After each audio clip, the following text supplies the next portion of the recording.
की कक्षा में आपका स्वागत है।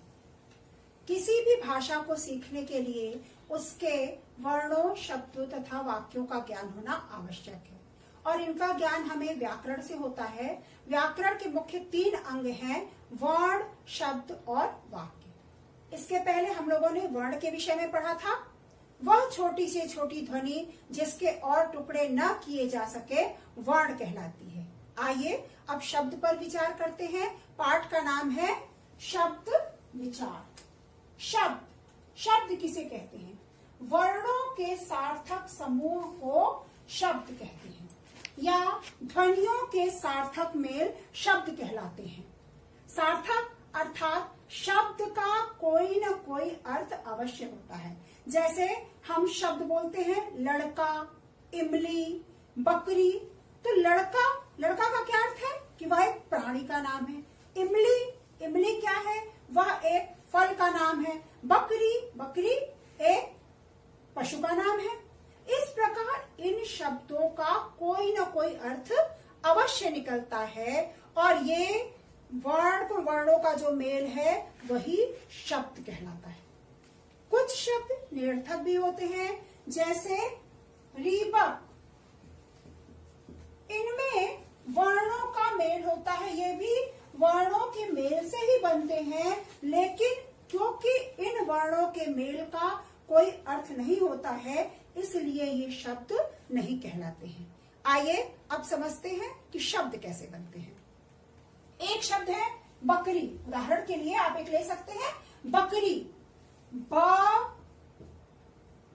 अ क अ र और ई। इन सारे वर्णों को, इसमें स्वर भी है, व्यंजन भी है, इन सारे वर्णों को जब हम मिलाएंगे तो क्या बन जाएगा? बकरी।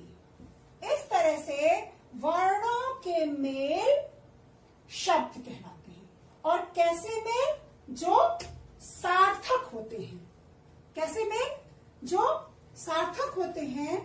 अब देखिए शब्दों को कितने वर्गों में बांटा जाता है। शब्दों का वर्गीकरण क्या है? शब्दों को मुख्यतः 4 आधार पर विभाजित किया जाता है। पहला उत्पत्ति के आधार पर, दूसरा बनावट के आधार पर, तीसरा अर्थ के आधार पे और चौथा प्रयोग के आधार पे। उत्पत्ति के आधार पे, उत्पत्ति का अर्थ होता है जन्म। इसमें यह पता लगाया जाता है कि शब्दों का मूल स्रोत क्या है, अर्थात वे शब्द भाषा में कहां से आए हैं। और इस आधार पे इसके 4 भेद किए जाते हैं, तत्सम, तद्भव, देशज और विदेशी। तत्सम, जो शब्द मूल रूप से संस्कृत के होते हैं और हिंदी भाषा में ज्यों के त्यों प्रयोग किए जाते हैं, वे तत्सम शब्द कहलाते हैं। जैसे हस्त, निद्रा, सर्प, दंत, गृह और दुग्ध। तद्भव क्या है? वे शब्द जो मूल रूप से संस्कृत के हैं लेकिन हिंदी भाषा में आने पर उनके स्वरूप में थोड़ा परिवर्तन हो गया है। कैसे?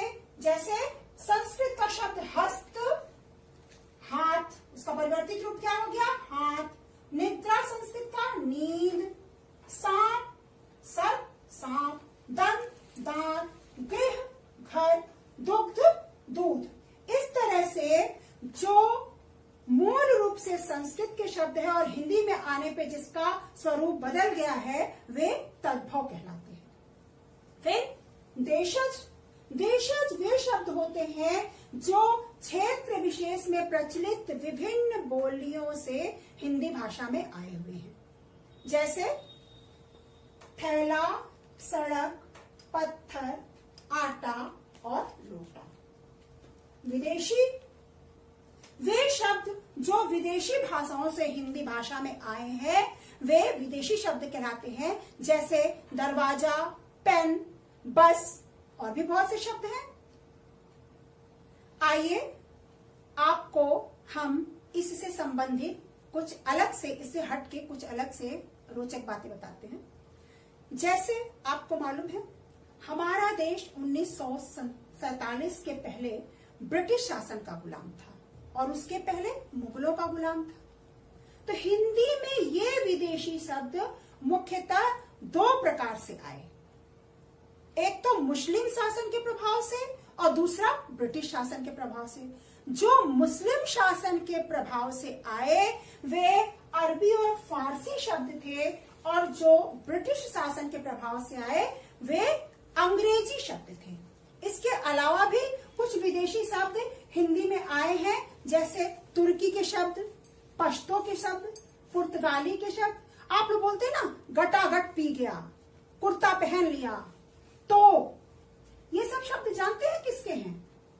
तुर्की का शब्द है तो, पुर्तगाली गमला, पश्तो का शब्द गटागट, पटाखा।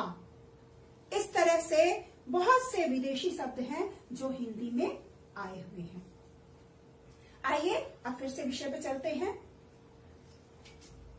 उत्पत्ति के आधार पर कितने भेद हुए?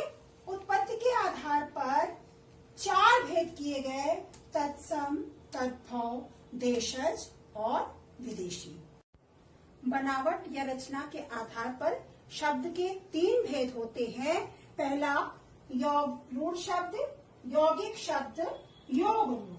पहला रूढ़ शब्द। रूढ़ शब्द वे शब्द होते हैं जिनके सार्थक खंड ना हो सके, जैसे घर, हाथी, पेड़। अगर हम इसके खंड करते हैं, घर, पेड़, हाथी, तो ये अलग अलग वर्णों में बंट जाते हैं। घ एक वर्ण है, र एक वर्ण है, पे एक वर्ण है, ड़ एक वर्ण है। अलग अलग ये सिर्फ वर्ण है, इनका कोई अर्थ नहीं होता है। इस प्रकार से रूढ़ शब्द वे होते हैं जिनके सार्थक खंड ना हो सके। यौगिक शब्द 2 या 2 से अधिक शब्दों से मिलकर बनने वाले शब्द यौगिक शब्द कहलाते हैं। या हम इस तरह से कह सकते हैं कि जब कोई रूढ़ शब्द कोई सार्थक शब्द खंड से, जब कोई रूढ़ शब्द कोई सार्थक शब्द खंड से जुड़ता है तो यौगिक शब्द बनता है। जैसे हवाई जहाज, माखन चोर, डाकघर। हवाई जहाज ये 2 शब्द हैं, हवाई और जहाज। 2 शब्दों से मिलके ये एक शब्द बना है, इसलिए ये क्या हुआ? यौगिक शब्द। तो यौगिक शब्द क्या है? 2 या 2 से अधिक शब्दों से मिलकर बनने वाले शब्द यौगिक शब्द हैं। तीसरा योग रूढ़। योग रूढ़ वे शब्द होते हैं जो 2 या 2 से अधिक शब्दों के मेल से बनते हैं और किसी विशेष अर्थ का बोध कराते हैं। जैसे चारपाई। चारपाई मतलब 4 पैरों वाली, लेकिन चारपाई कहते किसको है? खाट को, जिस पर सोया जाता है। तो क्या हो गया? चारपाई मतलब क्या हो गया? 4 पैरों वाली, और 4 पैरों का विशेष अर्थ क्या हो गया? खाट। इसी तरह से दशानन। दशानन का मतलब हो गया 10 सिर वाला, लेकिन असली अर्थ क्या हो गया? विशेष अर्थ क्या हो गया? विशेष अर्थ हो गया रावण। इस तरह से हम ये कह सकते हैं कि योग रूढ़ शब्द वे शब्द होते हैं जो 2 या 2 से अधिक शब्दों के मेल से बनते हैं और किसी विशेष अर्थ का बोध कराते हैं।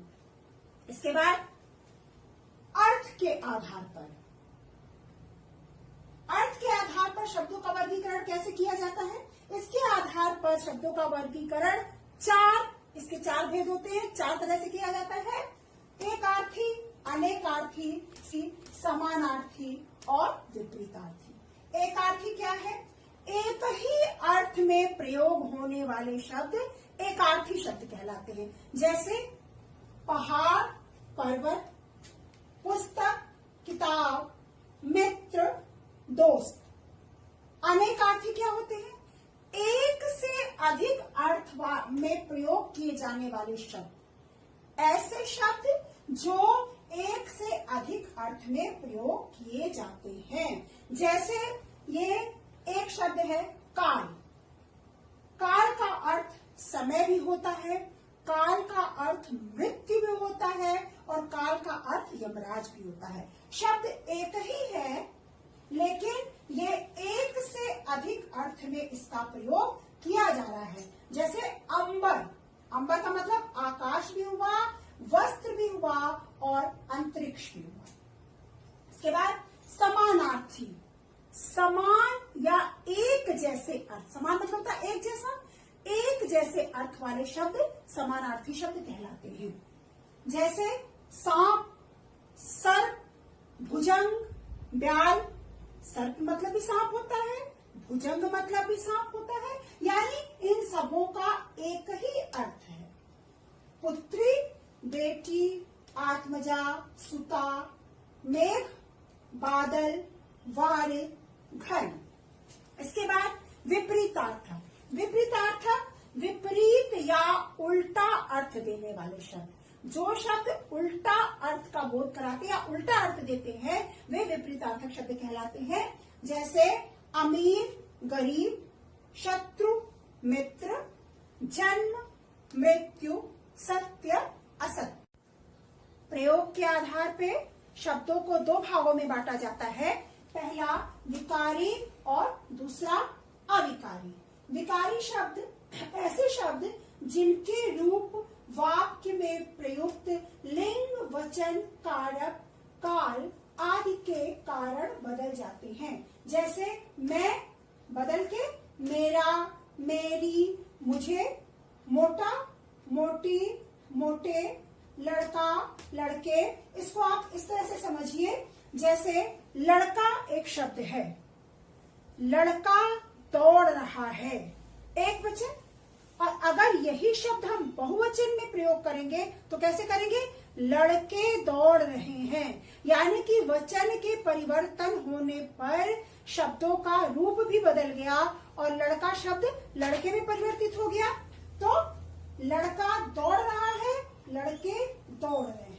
इस तरह से ऐसे शब्द जिनके रूप वाक्य में प्रयुक्त लिंग, वचन, कारक, काल आदि के कारण बदल जाते हैं वे विकारी शब्द कहलाते हैं। दूसरा अविकारी शब्द। इसके पहले हम ये बता दें, विकारी शब्द के 4 प्रकार हैं, संज्ञा, सर्वनाम, विशेषण और क्रिया, जो कि हम लोग आगे बारी बारी से पढ़ेंगे।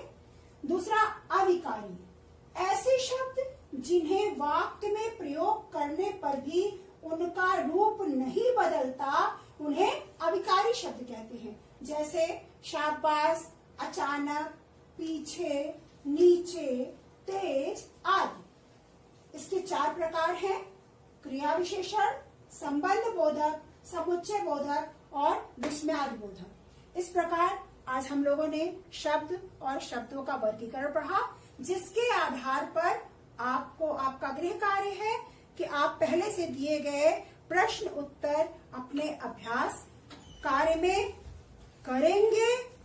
पहले उसको पढ़ेंगे, फिर याद करेंगे और उसके बाद अपनी कॉपी में लिखेंगे। धन्यवाद।